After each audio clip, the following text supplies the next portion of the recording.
Hi, this is Dina. In today's video, I'll be featuring my new stamp set called Ladybug Garden by Gina K Designs.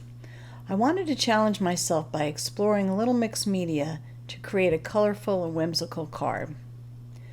Almost all the supplies I'll be using today in this video are by Gina K Designs, and I'll have them linked in the description. If you're following along, you'll need a piece of watercolor paper or sturdy mixed media paper. A stamp set. I'll be using the Ladybug Garden stamp set and the coordinating dies.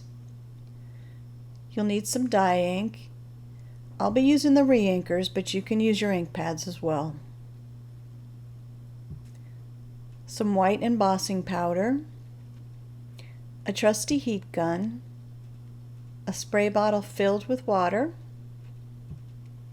some paper towels. I use a lot of them. And an old paintbrush. You'll also need some stamping tools, coloring mediums, cardstock, and a die cutting machine. I'm starting with a piece of the Strathmore hot press watercolor paper. The thickness is perfect for card making and can accept a lot of water and stay wet long enough for me to get the results I'm looking for.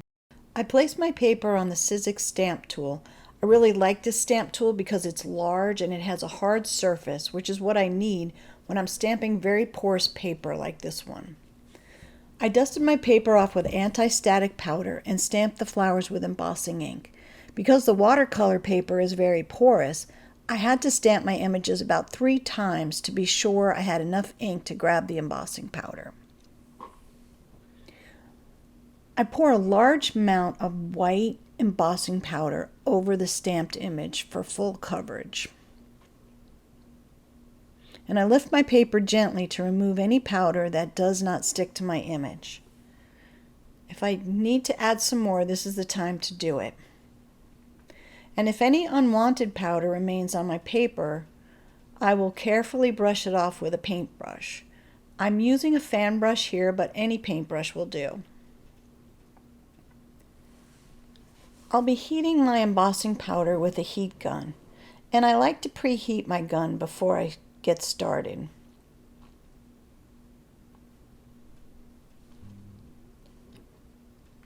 You know your image is fully heated when the powder starts to turn glossy.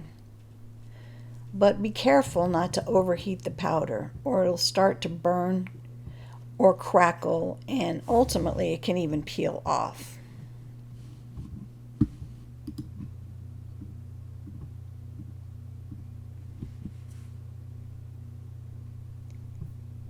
With my ink pad re-inkers, I add a few drops of my favorite colors, a few drops of Blue Lagoon, a couple drops of Butterscotch, and a drop of Medium Orchid. But you can achieve the same results by rubbing your ink pads on a non-porous surface and adding some water. So I've added water to the ink and I've watered down my paper with my sprayer, and now I'm moving some ink around with my handheld air blower. Then I dipped and smushed my paper into the ink. I love these colors. That blue just makes me so happy. But I'm not ready for the paper to be this vibrant, so I'm gently dabbing some color off with a paper towel. And I want my panel to be slightly dry as I build the texture up for my background. Once it's dry enough and slightly damp, I'll dip my paper again, but this time I am a little more intentional in choosing what and where I smush. I'm going to repeat the process of dabbing and drying my panel. Now I know it may look like a mess right now, but stay with it because you're going to be happy that you did. So I begin to add some subtle splatters. I'm actually kind of liking the way this is turning out. So I'm going to add some more water, dab off some more ink, and add some more water again. But I want more blue, so I'll add a few more drops of Blue Lagoon. The ink really goes a long way, so I really don't need that much. And I'm adding some more water to my paper so the ink will move more freely around and look more natural. And I'm lift off a little more ink this time. I'm going to spray my panel again with water. Only this time I'm going to let it sit for a little bit. This will give me some subtle textures.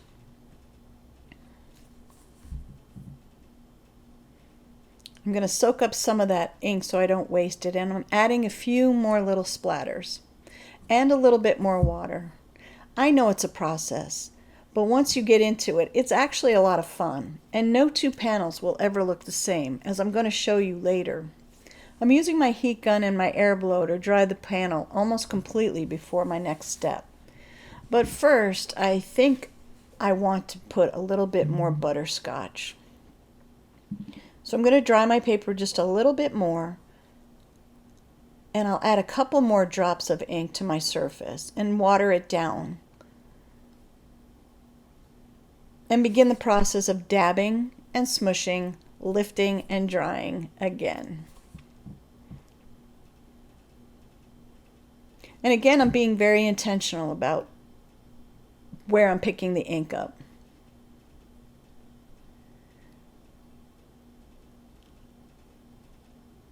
So for my final step, I'm going to add some white splatters using opaque white ink.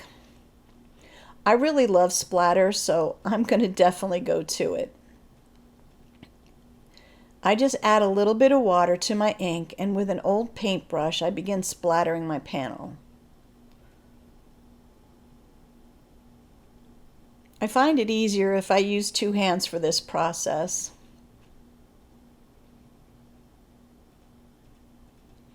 I will even add a little bit of blue splatter just for fun.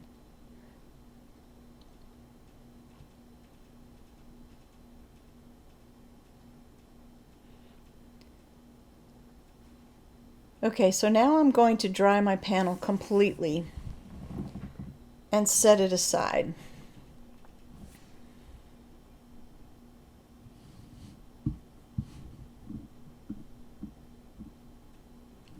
Using my mini Misty, I stamped several ladybug images and elements using dye ink on white cardstock.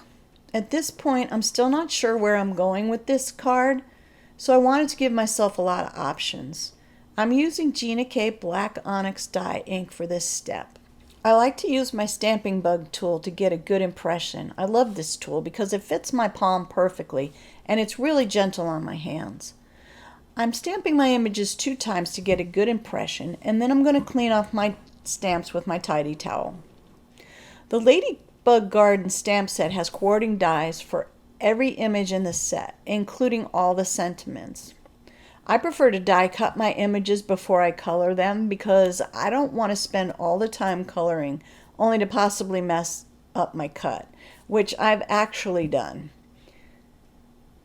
And besides, a sticky mat and a grip mat makes it very easy to hold the die cuts in place while I color.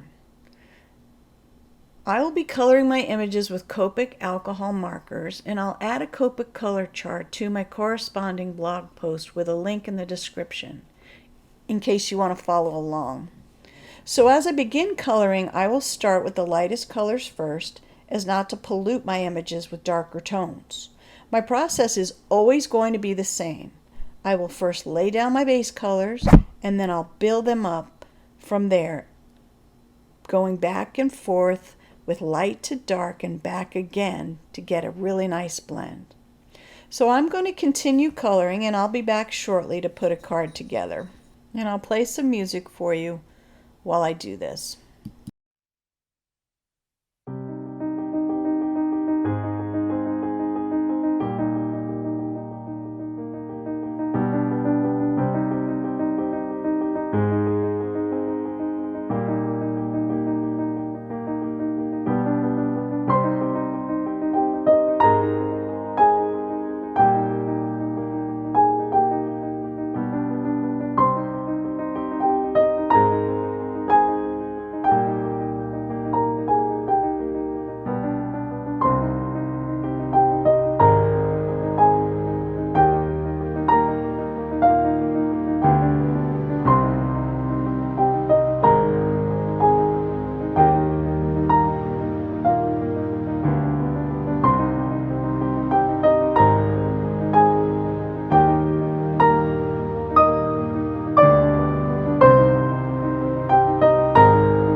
Okay, so now that my coloring is finished, I want to add a few highlights with a white gel pen to make my images pop.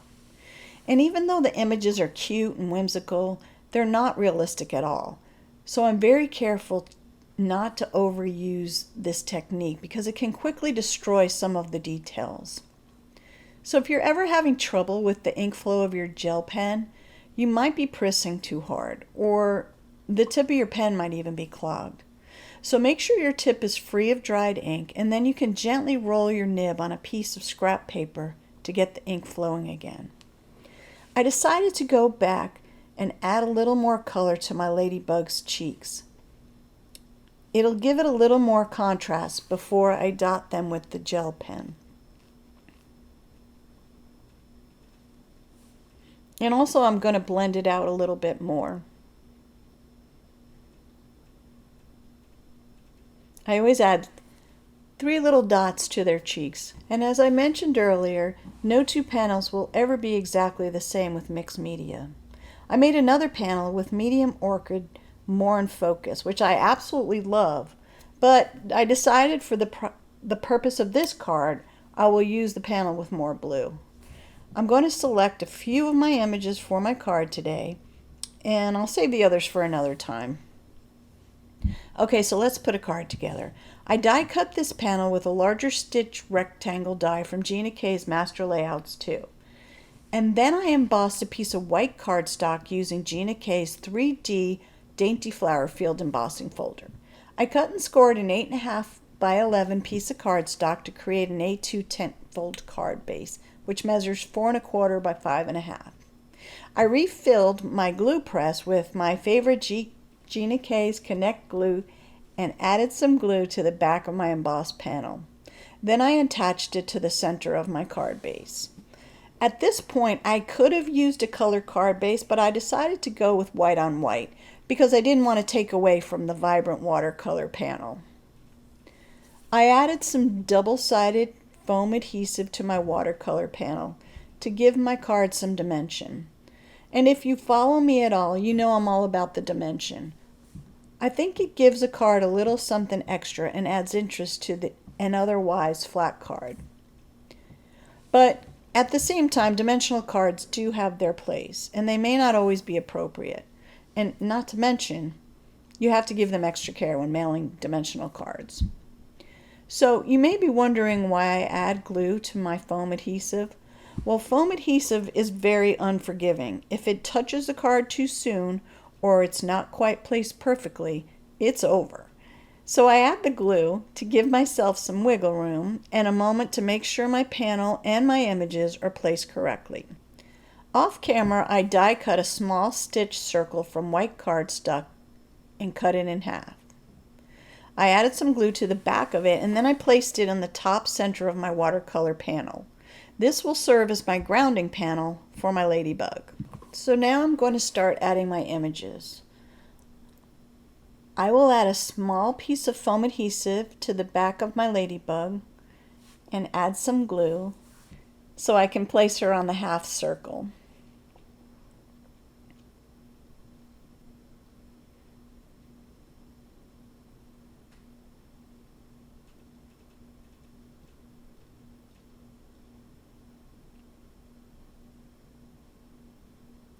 And I'm going to do the same with a few of the flowers. I'm careful when I'm placing my other elements around not to place them in a straight line. I like to vary their sizes and their locations.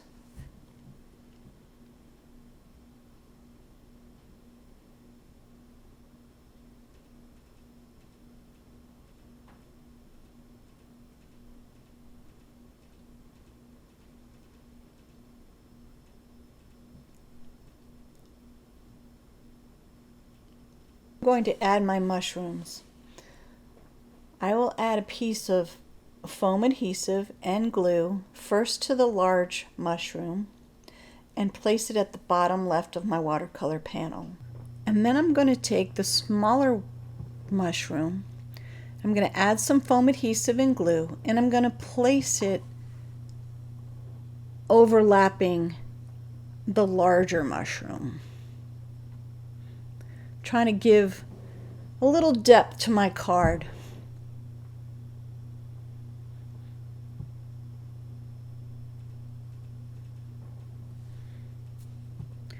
And now I'm going to place the ground flower. It's a little flatter than the other flowers, so it's meant to go on the ground. And I'm just going to add some glue to this flower and place it beside the smaller mushroom. This also will help my card have a little depth.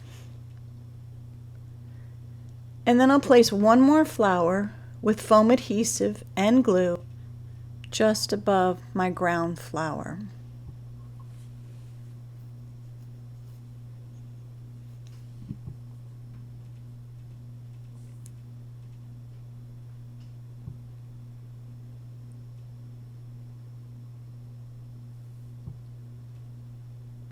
Now, using my ink cube, I smeared some ocean mist on my work surface and spritzed it with water. I'm going to dip my paintbrush in the ink and brush a light wash behind my ladybug to make her pop. I usually do this on my cards just to make my focal points stand out.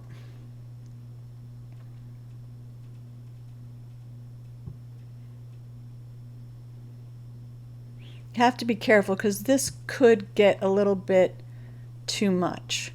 Now, off camera, I stamped and die cut a sentiment from the Ladybug stamp set and added it with a thin strip of double-sided foam adhesive and glue and placed it below my ladybug.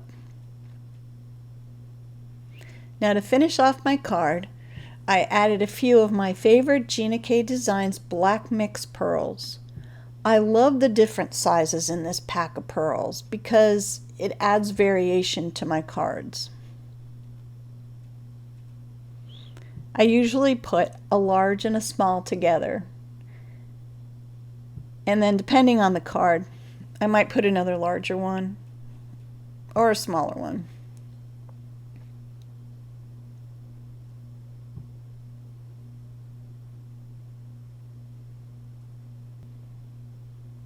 And here is my finished mixed media Whimsical Ladybug garden card.